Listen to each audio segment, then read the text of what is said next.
অবশেষে অপেক্ষার অবসান, আজই পৃথিবীতে ফিরছেন সুনিতা উইলিয়ামস এবং বুচ।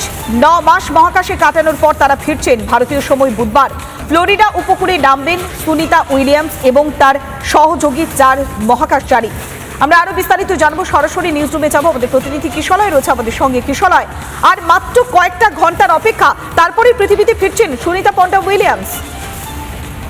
একেবারে এই আনডকিং যে সিস্টেম শুরু হয়েছে তার অর্থ হচ্ছে যে স্পেস স্টেশনে এখন এই মুহূর্তে সুনিতা উইলিয়ামস এবং বুচ উইলমোর রয়েছেন, সেখান থেকে যে স্পেস ক্রাফটে যে মহাকাশে করবে তারা পৃথিবীর দিকে ফিরবেন, তারা সেই স্পেস ক্রাফটে প্রবেশ করবেন। অর্থাৎ আনডকিং মিশন শুরু হচ্ছে, আর কয়েক মিনিটের মধ্যে আনডকিং হবে।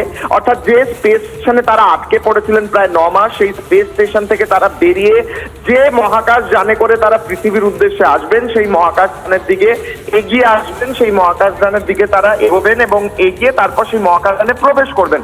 এবং তারপরেই যখন প্রবেশ করে ফেলবেন, তারপরে সেই মহাকাশযান কিন্তু শুরু করবে তাদের যাত্রা। এবং মুহূর্তে আমরা স্টেশনের গায়ে মহাকাশযানটি দেখতে পাচ্ছি।